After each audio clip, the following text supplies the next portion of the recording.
can't buy. It resides between my eyes. Walked through the fire, came out better on the other side. See, life's like a beach if you find the sand. And right now, I feel like 100 grand. You are listening to Inspired Insider with your host, Dr. Jeremy Wise. Dr. Jeremy Wise here, founder of InspiredInsider.com, where I talk with inspirational entrepreneurs and leaders. Today is no different. I have Wes Michael of reshaped.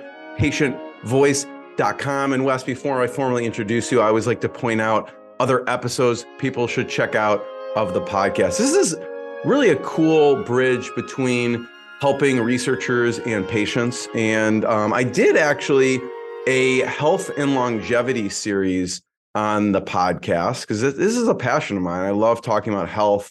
Health is, if not the most important thing, one of the most important things for us.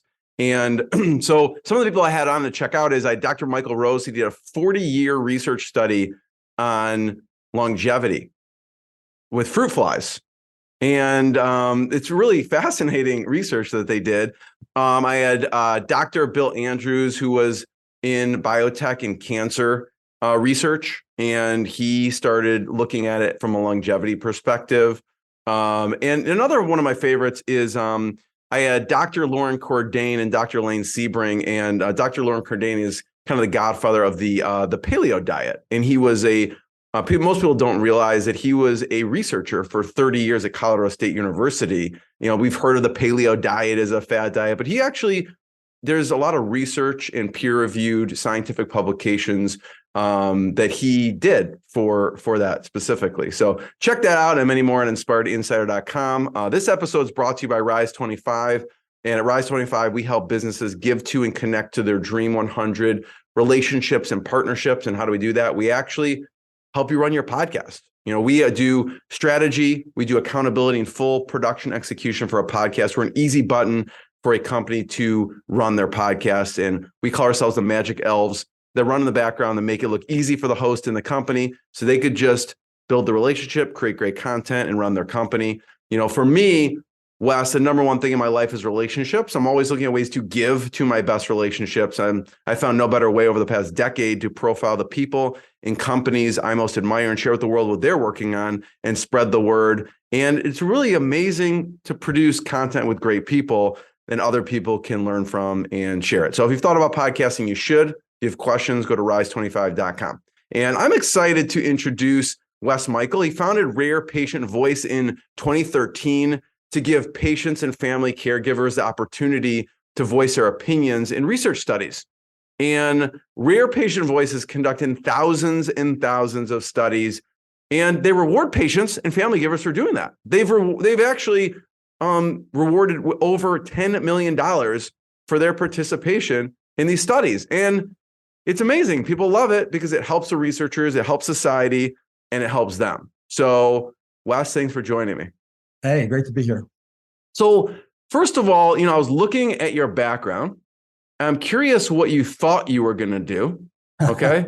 Because, you had you majored in English, right, at Pennsylvania. Then you went on to get your MBA at Booth, but then you worked for General Mills and McCormick for over a decade. Right, a long time. What was it originally when you were getting your MBA? What was it that you wanted to do at that point? I was interested in marketing and in market research. I had gotten a little tiny taste of market research, and I didn't know anything about statistics or anything. It was embarrassing what I didn't know, but I thought it was kind of interesting. And so I kind of had an open mind. And I remember as I was getting that MBA, I was like interviewing for different ones, and who knew what it would be. But I ended up getting a job in market research at General Mills, which is a great training ground. They knew everything about, market research. So I thought, well, it's kind of like getting inside people's heads and seeing what decisions they make and why. So I don't know what it sounds like to most people, but it's actually a fascinating area. What do you remember anything that you learned from the research you were doing at General Mills and McCormick that you bring to Rare Patient Voice? Geez, you really have to put yourself in the shoes of the person, because you'll say, why do people? General Mills used to own Gorton's, the fish sticks and filet, right? And the fish, the guys who made it, they knew fish. The fish sticks were the same, actually high quality fish as the fillets are just bandsaws set. But in people's mind, fish sticks are these, it's pressed and this, that, and the other. It's like, it's all about their perception. It's very different. And the perception was it was cheap and it was not real food or something. And they're like, well, it's not. It's like, well, you've got to deal with what people are thinking and then figure out about it. So, and then that's carried through in so many ways because you get to healthcare and it's like one of the first studies I did in healthcare, the client had a pill for anxiety and they were using the term, which physicians would use, oral therapy. It's like, no. That sounds like you're talking to a counselor, right? They mean oral. They mean you take a pill in your mouth. Well, you got to call it a pill. You can't call it oral. These are normal people. Think about how you talk to your mom, right? You got to talk understandably. So that's one thing sounds so obvious, but there's a lot of people that miss the boat on that. Give us a little overview of rare patient voice and what you do. So at base, what we do is very simple. We go out and meet patients and in effect recruit patients to be part of our community up panel. And then we get opportunities all the time from clients who want to do research. They want to do a survey. They want to do a phone interview. They want to find out what the patient experience is like. And so we're the matchmaker. We have, hey, you want people with Fabry disease to do a 10-minute survey or a 1-hour interview, and we have people that want to do it. So let's link them together. Let's make sure they're protected, confidentiality and everything, and then they get paid. So it's kind of a simple thing, but we're filling that gap between the people that want to talk to patients and the patients that want to tell their story. It's a dual-sided marketplace, right? Yeah. You have to find the researchers, you have to find the patients. Talk about the patient side. How have you been able to get people to hear about it in order to do it? So when we first started, I didn't know any better way than to, especially with rare diseases, because you could have 1 million people, but you might have 3 with hemophilia. So you have to go to where the people are. So we would go to patient events. When it was beginning, it was just me. I would go to the hemophilia conference and set up a table and a clipboard and talk to people and explain to them and they would sign up. So that grew until we had a whole team of people going to events all around the country. You know how there's walks for MS and all these diseases, fundraisers? Well, we would be part of that. We would sponsor them and set up our tables, and it worked. We got people. Then I'm like, wait a minute, we can't be everywhere, right? We don't want to exclude people. Well, the good news was the problem kind of solved itself. Patients know other patients, right? They're in the support group. If it's a genetic disease, it could be relatives, advocacy. So they would be treated well and they would refer other patients. And we said, wait a minute, let's reward people for referring. And so we set up referral programs. And then COVID hit, and all of a sudden there were no in-person events for a while. And thank goodness we had started some of these other things. So we have a whole team that reaches out, works with advocacy groups, works online, finds people, puts ads out on Facebook and things like that to find people anyway and every way. But the key thing is the old-fashioned word of mouth. People tell other people, especially if they're treated well, and we'd like to pay people as soon as possible, all that kind of thing. So talk about how you get started. It was with hemophilia. Yeah. So I've been in, as you said, I've been working in the food industry, right? And then I moved into healthcare in the 90s. And that was when they just started to make legal those ads you see on TV. Ask your doctor about this drug. And right, exactly. we were working on a company that was in the hemophilia space, and hemophilia is quite rare, especially at that time. There was only a couple thousand people in the whole country. But one of the medical companies that worked in the area said, "Look, these people are very valuable to us. We need to know more about them. We want to interview them, want to survey them. We want to really find out what products and services we can bring to them. Can you create a panel, market research we call a panel, a group of these folks? And, you work for a small company, you bid on these things. We didn't know if we could do it or not, but we won it. So we had to figure out how to do it. And what we did is we went to the National Hemophilia Conference, set up our table, had all our giveaway items, and it worked. We explained it to people. They said, what are you talking about? no, your opinion is valuable. Please sign up. And every year we went back and we got more people, and it worked out well. The company would have us do interviews and surveys. Well, but what gave me the idea is a couple of years later, I was back at the hemophilia conference, and a different client, a different manufacturer came up to me and said, I hear you have this patient panel hemophilia. Can we access it? And we're like, well, no, because it was paid for by another company. You can't just give it away. But that gave me the idea. It's like, wait a minute, why not create something that's not restricted to any one client and make it available? Because people love to share their story, but it's hard to find them. So I had that idea. And I said, I have this idea. I didn't do anything with it for over 10 years. I would tell my wife and she said, yeah, right. And I was, I guess like a lot of people, I had to be forced into it. I was working for a company, a good company, but it run into some cash flow issues. And they asked me can you work for a couple months and not get paid and we'll figure this out? And I said, well, that's creative. But let me, if I'm not being paid, maybe there's something else I'd rather do. And it was perfect timing. My wife, who had been out of the workforce, was looking for a job, and our kids were getting a little older, and she got a job and had healthcare, right? It's all about the healthcare. And it's like, look, okay, you do that. I'm going to be at home with the kids this summer, setting this thing up. And guess what? The first thing I did was go to the hemophilia conference, because I had done it before. I knew it worked. I knew there was a demand. And I knew it was going to work because on my way to that conference, it was in Disneyland out in Anaheim that year. I got a call because we had just set up the company. I had the name. We didn't really have anything to offer yet. I didn't want to say too much, but somebody called me and said, we're working on a hemophilia project and we can't find anybody. Do you have anybody? I said, no, but by the end of the weekend, I will. So I went out there, and by the end of the weekend, I had 100 people that did the survey, and that was our first project. And I didn't know whether that would be it. Oh, I'll just work in hemophilia. That's a nice bit. Well, now we have 1,400 disease categories and done 8,000 projects, et cetera, et cetera. But that was the start. So it just, somebody gave me that little idea, and I had to be pushed to act on it. We'll talk about, some of those 1,400 diseases, but I want to hit on pricing for a second, because in the beginning, it's hard to know, how do I price this? And also, right, how do I pay people? It sounds like from the patient side, you discovered, okay, we pay them a certain amount. Also, we should pay for referrals. Talk about how do you, and you were thinking through pricing on, well, I could charge a company, but if I want to make it available to everyone, talk about how you came up, the evolution of your pricing model. And evolution is a good word, because a lot of it is tweaking and adjusting and changing. So in terms of the patients, I just thought $100 an hour sounds like a nice round figure. I think people will be attracted to that. Since we've raised it, there's been some inflation. Now it's 120 an hour, but so did that. But then I wanted to entice people to sign up at these events. And I said, well, I'm going to give them a $10 gift card. And that was pretty exciting to people. Over time, that got adjusted in two ways. First of all, it's like, wait a minute, $10 is a little, and I looked up the three most popular gift cards, and maybe they still are. It was Amazon, of course, Dunkin' Donuts, and Starbucks.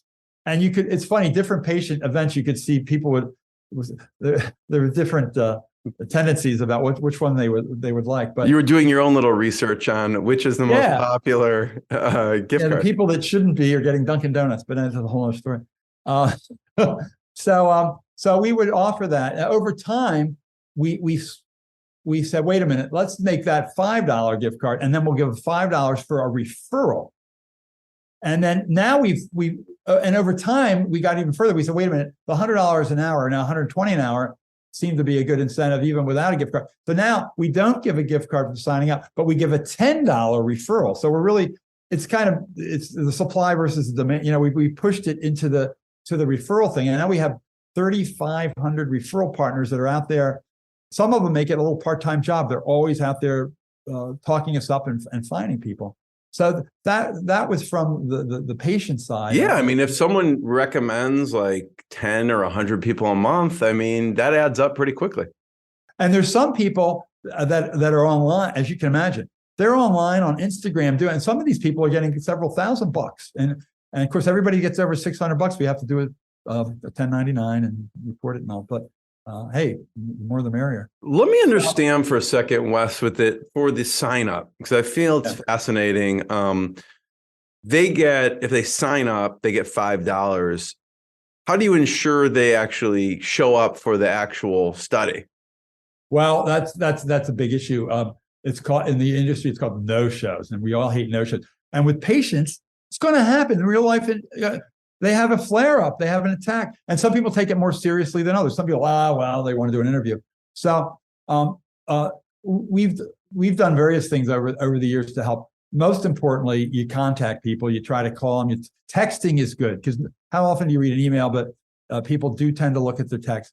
Now, we even came up with a new thing just this past year. We hired people that are called schedulers, because we have project managers that run a project, but it's not as easy as it sounds to call these 10 people when you're doing 1,000,001 things and so people are just happy to get on the phone and reach out to these people. So that's a big help. And then we're getting smart, because now we have a proper database, et cetera, et cetera. We can see who's been reliable in coming and who's not. Especially the first few interviews, the very first interview, you don't want to no show. The client's there, everybody's listening. It's very important. If somebody doesn't show, everybody feels terrible. If it's the 10th interview, they hardly notice if it's got rescheduled. So, okay, let's make sure the first few are the most highly reliable. At least alert the client and say, hey, here's their track record. So there's it's human behavior. You can't always get people to do what you want them to do when you want them to do it. So you have to try a lot. It's like raising kids, right? You got to try a lot of different things and hope for the best. So the patient side and the pricing, talk about the companies and the research. Yeah. Because I know you've toyed with a few things there as well. And the pricing side on that it wasn't clear exactly how to do it, because most people say, in our industry, market research, typically you're bidding on these big projects and you're custom pricing. Well, what will this company pay? And we're like, ours has become a volume business. We're not doing the research. We're matchmaking. We want to make it simple. So we said, I came up with some numbers. Well, for a phone interview, it's X $100 for a recruit. And for an online survey, the numbers are bigger, but it's a simpler process. So it's a lower number. And I just tinkered with it a bit and it seemed to work. And I think we were undercharging for a while, but undercharging was not a bad way to get started, because people said, what do we have to lose? Let's go with this company. And then over time, we kind of saw what it was. But the thing that we did that you could argue that it doesn't make sense, but I like the way it worked. We charge the same amount no matter how rare the disease is. So one, we can publish our pricing. Two, everybody knows what it's going to be. We don't argue about, well, you said it was this, but it was a sliver and it's harder to get than you thought. It's like, it's right out there. And then when we expanded into the non-rare, I thought, well, nobody's going to pay the same price for type 2 diabetes as they're going to pay for hemophilia. Well, I was wrong, because people love quality. They're tired of getting fake response. Believe it, there's fraud in market. There's fraud, right? Anywhere there's $1, I guess there's fraud. Why not? But anyway, we get a lot of business in that. So I was surprised, and so we haven't had to adjust it. The other thing is, typically in our industry, people, give me a deal. I'll give you the business. We haven't had to give anybody a discount for anything. We can be honest about it. We say, here's our price. We got the same bid for this study from somebody else. We can't be giving you a better deal than them. They say, okay. So, and we're fortunate because we're a bit of a unique player. If we had 10 people doing the same thing, I'm sure there'd be a race to the lowest price. But we haven't. We've not ever had to discount our pricing. And if anything, again, I think we're not overcharging. So I think it's a good deal for everybody. So companies will pay you for the number of people that you help get for their study. Right. Got it. So the original model that you were thinking of sharing the data or the research, that kind of had evolved to what it is now, with just getting the people, and you just get paid for the people that you recruit for that study. That's right. Now originally that was, I mean, again, I used to work where we would do all the research, but when I started this, I'm like, no, let's leave the research to others. And so consequently, our clients are not, you might think they're the biotech and pharmaceutical companies. They are not. Indirectly, they are. Our direct clients are other market research firms that in turn are working for the Pfizers and Mercks and everybody on down the line, that actually are doing the interviews and writing the surveys and analyzing data. I like to say, I leave the hard, I know that, I used to do that. I'm leaving the hard work to them. It lets them focus on kind of their superpower and just have you help get the people so they can focus on the research part. Exactly. They don't have to worry about that. And if they tried to do it from scratch, it would take them a long time and actually cost them more. Our point, probably the thing that we did that was new is we said, most companies like, we're not doing anything until we have a contract, somebody's going to pay us. We said, no, we're going to do it ourselves, pay for ourselves. And when you need it, we're going to have it. Now it's a leap of faith that somebody's going to want it. And we've had some people that haven't been used, but it's worked. People love it. We have it. And then we can complete a project in 2 weeks instead of 2 months. So it's the client, clients are very happy to do that. I like what you said before, Wes. You go, I was wrong, right? You were saying, listen, I thought, because you're a researcher at heart. Yeah. I mean, you've done lots of market research, so you're fine. Seems like you don't have an ego. If you're wrong, you're open to the data. And you said, I thought people would not pay the same amount for diabetes as they would for hemophilia. You were wrong. I would love to hear all the places you were wrong and what you discovered. So one is stage 4 cancer. You had an assumption that was wrong there.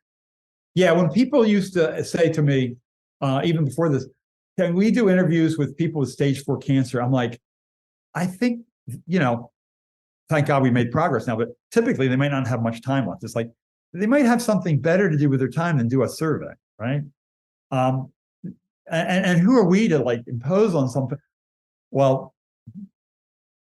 definitely I was wrong there. Or at least the people I deal with, they're like, no, thank you so much. I feel like I'm helping. If I'm not helping myself, I'm helping those who come after. And I would get notes. We'll get notes. John passed away. But we wanted to let you know how much he enjoyed doing all these surveys. I mean, they're writing to us after the fact, letting us knowing about this. Like, oh my goodness. So who knew? But people. I mean, when I was working in food and spices and all, that's important to people, and it's fun. And but health, right? It's you. It's your kids. It's like, I mean, what's more important? It's life, right? So people are like, let me help others. Let me tell you about it. And they need to know my opinion. They need to know what's going on. You can't stop people from talking. Yeah. And they felt like they were contributing to something bigger and hopefully a solution.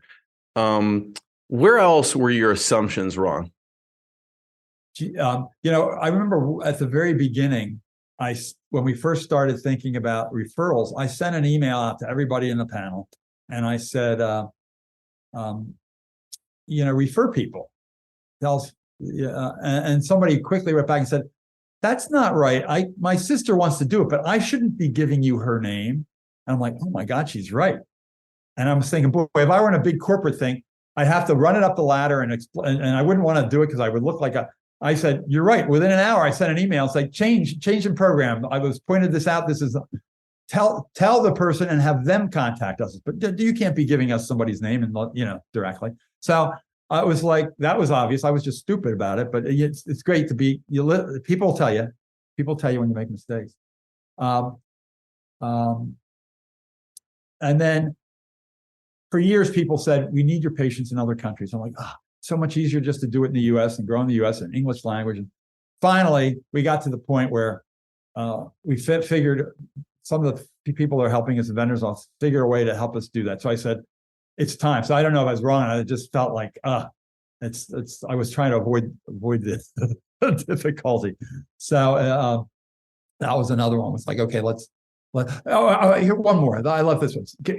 Those who can see, you can see there's a zebra behind me. The zebra is the mascot for rare diseases.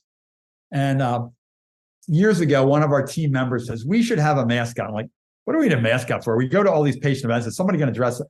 To me, it just seemed like a waste of time or something. You were picturing you'd have to dress up in the mascot costume. Yeah. And that's been suggested. And then a couple of years later, I don't know what, the switch went off in my mind. I'm like, why not get a mascot? And it's been amazing because market research companies don't have mascots. Now we're going to present to the board. And I'm like, we want to be different. We want to be personable. We have to be that way when we deal with patients. And And I think our clients get it because we're dealing with we're just a physician firm or something. So, and nothing was more obvious than having a zebra. And when we explain why it's the symbol of rare diseases, I mean, the story goes, if you're in medical school and they're teaching you about diagnosis, they said, hey, listen, if you were standing somewhere and heard hoofbeats behind you, your first guess should not be that it's a zebra. It should be that it's a horse. So logically, right? You start with the more logical and narrow it down. But in the rare disease community, they're like, but there are zebras, and they never even think beyond a horse. So that became the symbol, like, hey, we exist. There are rare patients. Don't ignore it. I know you only got 5 minutes of this in your medical school, but somebody needs to think about it. So we said the zebra is perfect. Now it came together, that drawing there that was done. My nephew is a commercial artist. He's done work on CBS and everything. So it's like, oh, I'll get Josh to do it. So he's done it. Then we had a naming contest. Now you'd think naming a zebra be easy. Well, guess what? Every name that starts with a Z is taken by a book or a movie. Zoe, Zach, Zelda. There, and one of our lawyers, don't even go there because if it's a movie or book or something, they won't be happy with it. So people suggested a few, and we had an online contest and voting, and it came down to Hope. We liked Hope and Rarity, but then Rarity won. So, and Rarity, what a great name, because rare disease, Rarity, and we made it a she. We thought that was, and then at some point, maybe Rarity will meet a guy and they'll have little zebras. I don't know. But we've been able to do that. We put it on our things. It's nice to have a little bit of a personality with a company because people deal with people, right? They don't deal with companies. So anyway, I was like, why do we need this? And now I'm like, you can see I'm the big proponent of this thing. It wasn't my idea. There's and anyone, if you're watching the video, you could see I'm on rarepatientvoice.com, and there's a bunch of case studies here. And one of them is, speaking of your mascot, is Zebras Do Exist, the diagnostic odyssey of rare disease patients. I don't know if there's anything to mention specifically about this particular study overview that would be interesting. I think the key that, and rare disease, so many rare disease folks will identify with this. See that the average waiting period before patients receive the diagnosis, 4.4 years, and that's it's even higher among certain other diseases. Because of that, wow. Because they're looking for horses, not zebras, they tend not to be diagnosed. They're misdiagnosed, which is worse because then they're giving a treatment that doesn't help or may even hurt. And then after the fact, it was like, boy, if my rheumatologist had talked to my cardiologist, had talked to my whatever it might be, they would have figured it out. But we have so often a siloed healthcare system, and it's just people. You see that a lot of tests, a lot of doctors, a lot of misdiagnosis. It's a real issue. Now, all this talk we have now with artificial intelligence and so on, that can only help because, well, doctors diagnose. Well, but doctors use algorithms to diagnose, and computers are better at algorithms than people, right? Or at least a combination of those is good. So hopefully, over time, we'll get better at diagnosing these things because if there's, we used to say 7,000 rare diseases. I was at a conference, now they're saying 11,000. Your general practitioner is not going to know how to diagnose those. And even a specialist, he may see one of these people. So, but a computer can have all that data. Maybe that'll shorten the period. That might be the big breakthrough that'll help people get diagnosed faster. We're looking here, Wes, at some of the specific diseases. You mentioned hemophilia. That's how you got started. Yeah. We have here cystic fibrosis and Ehlers-Danlos syndrome. And talk about that one for a second. We talked about that before hitting record on one of the ones that keeps coming up that gets misdiagnosed. Look at that. It's that the average time to diagnose is 21 years. 21 years. Because typically one of the symptoms, and others could talk about it better than I, but it's almost, when we used to call people double jointed or loose jointed, but often that's Ehlers-Danlos. The joints can be very loose. Now that doesn't sound very serious, but that's just one symptom. There's a lot of other things that can make it a lot more serious. But people go to various doctors and they're looking at it just from their specialist perspective, and they couldn't see because it's a combination of different things that leads to this diagnosis. So So it takes so long, again, 21 years to be diagnosed with this condition. And again, with this and any, the sooner you're diagnosed, the better off you are, because there might be some treatment to help and prevent it from getting worse. So it's probably the ones that have so many different symptoms that are so hard to pinpoint, because it could be one thing or another thing. And yeah, exactly. So it's and I feel bad about that particular disease, EDS, because we haven't had, when we get a request for a study, that means somebody's working on a treatment. They're not just doing a study for fun. They're doing it because, hey, we're working on something. And I'm not seeing a lot for that. We've started to see a few, but I hopefully there's more and more work comes through on that. The one above that, cystic fibrosis, oh my God, there's been so much progress on that. There's certain different mutations that lead to it, but some of them, there's wonderful treatments, and these people are living much longer and more normal lives. And that's one where they're diagnosed right away now because there's newborn screening. Some of these things, we don't need to wait around. We can find out at birth, and then they can get the right treatment from the very beginning. So I'll just pull up here. I mean, there's probably a lot of information online about it, but this is one from the mayoclinic.org that we're looking at here that just kind of gives an overview of this, you know. So what's the severity, the complications of having this? Do you know? I think it can affect, vascular system. I think it's not just the fact that so fragile skin. I mean, that's the biggest barrier for our immune system is the skin. So. Vascular ruptures of blood vessels. That's pretty serious stuff. Yeah, that's crazy that someone would go to doctors for 20 years and then they think they have it and it's not. It's something else, and you get treated and you're wondering why it's not getting better or changing. And wow, it's a crazy world. There's another one that you did. I think you called it pemphigus.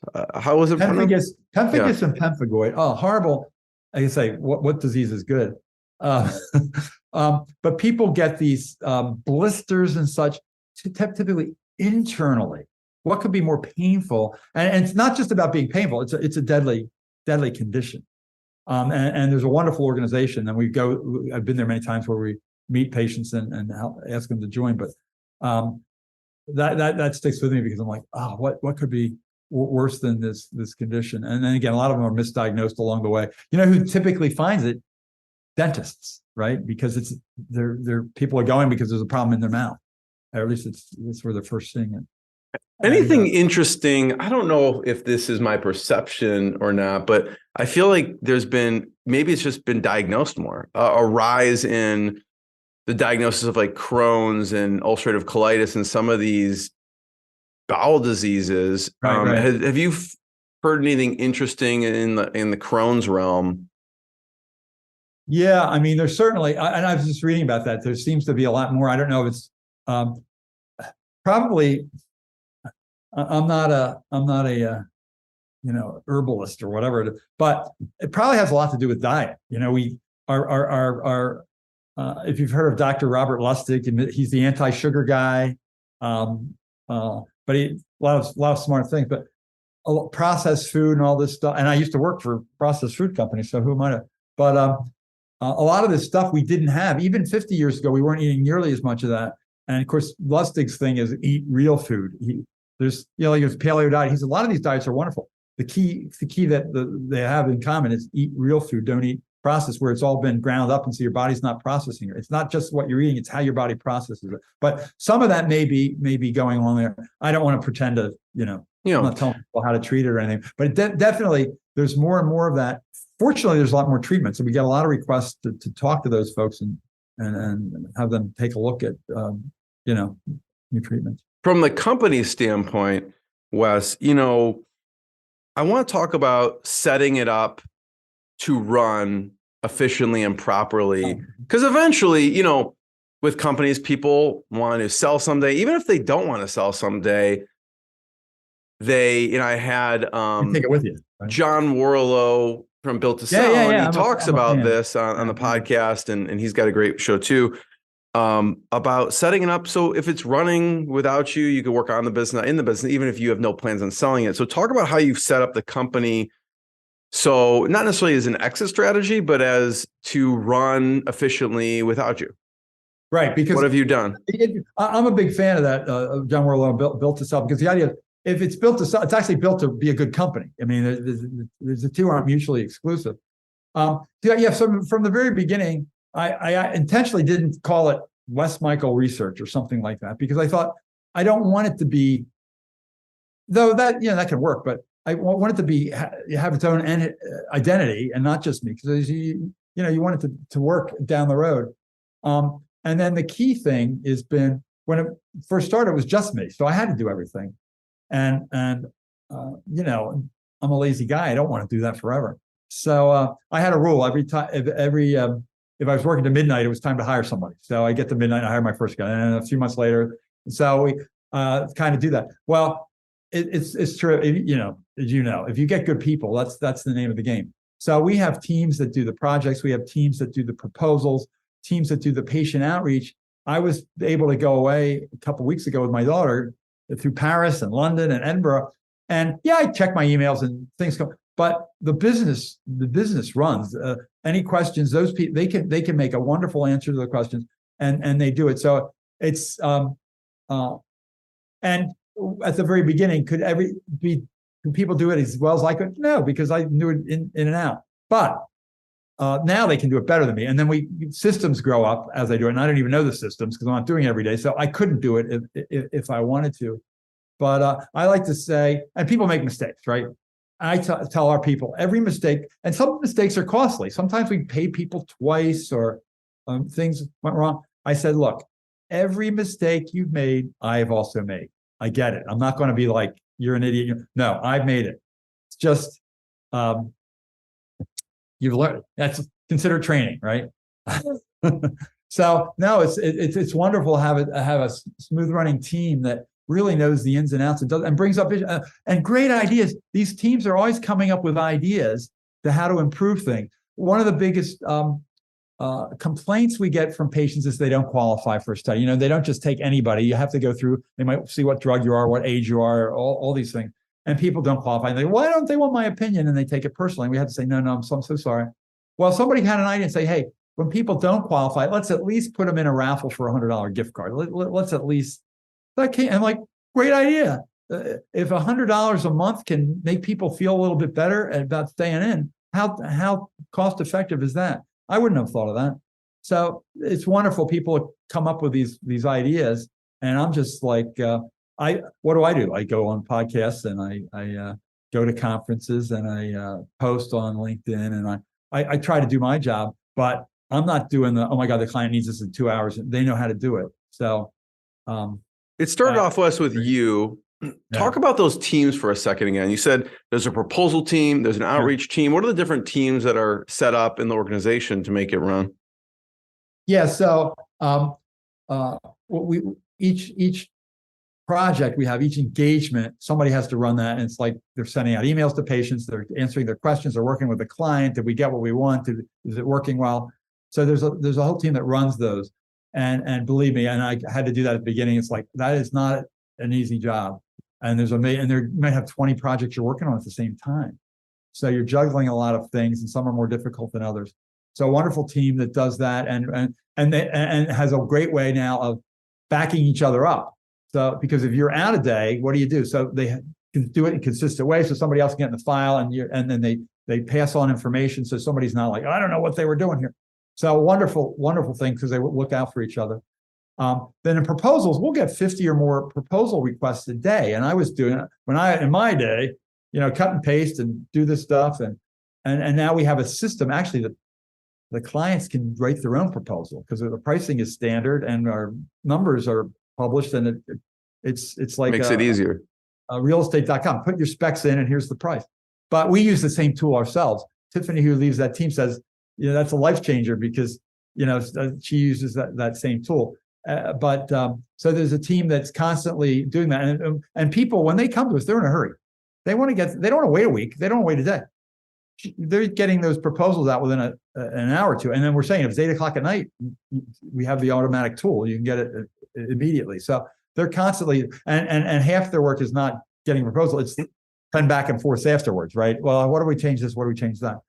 And then the patient outreach team, that's so important, That's organizing all the events we go to and the people that sign up and the questions they have and validation. We can't let people in. We don't want frauds in our database. And ours is about quality, not quantity. So they're reading line by line. This looks weird. Let's call that person up. Let's see if you can talk in 10 seconds talking to somebody, they're real. Oh, I got to talk about Smith and this. They're not giving you vague answers about, something. So, so all these. Yeah, that makes sense because and I got part-timers too working for us. So. From a fraud perspective, I mean, people could look up the disease online and start describing it. If you're giving them $100, I mean, some people, I guess no I didn't even think of that. Yeah. When I first started, people would trickle in online. And one day I looked at 100 people signed up. I'm like, oh, we've gone viral. This is great. All the diseases were listed in alphabetical order. Well, that doesn't happen by chance. Somebody had a bot or something. So I throw all those away. And then, what was the other thing? Yeah, there's bots in other countries that can do surveys and do all that stuff. So it's a big deal. And as soon as when there's money involved, people will figure out a way to get part of it. So it's a key thing. We have a good reputation, and I'd rather not have somebody in and have our clients happy than say, oh my God, this person's a phony. I have one last question. Thanks for walking through that.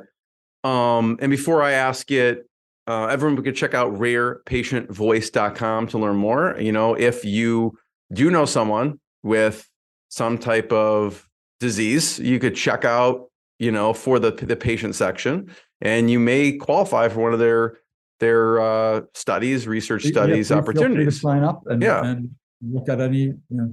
And if you are a research company looking for people, then check them out. Actually, there was one that I interviewed a couple weeks ago. Wes, I'll have to tell him about your company.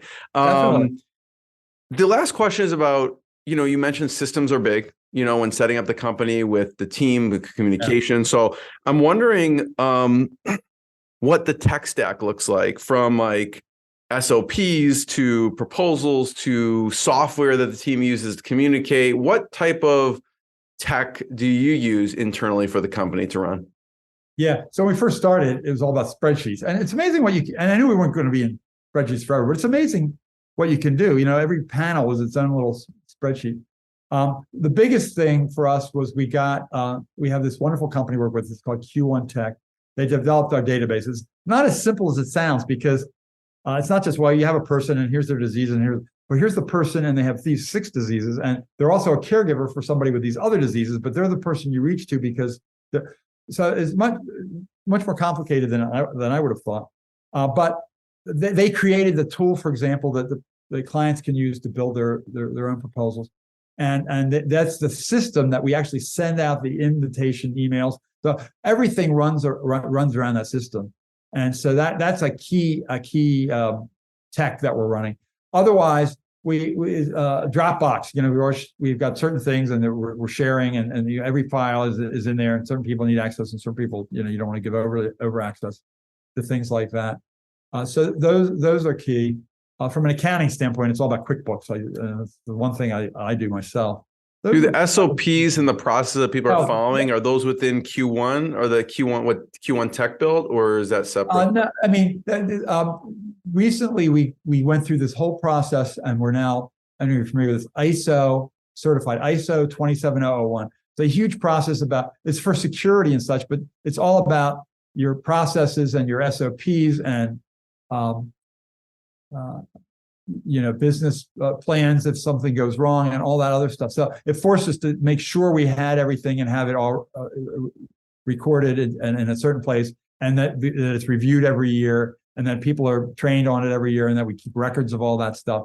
I mean, that's key for everything. So that really helped us professionalize, if you will, and do that. That fits into that whole get ready to sell, if you will, because you need to have everything documented, and you don't want to just say, oh, here's how we do it, and just tell somebody. You have it written down so they can follow a process. Yeah. Well, Wes, I want to be the first one to thank you. Thanks for sharing the journey. Thanks for connecting researchers to patients and everything you do at Rare Patient Voice. And everyone could check it out, rarepatientvoice.com, and more episodes of the podcast. So, Wes, thanks so much. Thanks a lot, Jeremy. I appreciate it. And I welcome everybody reaching out to us. What I got, you can't buy.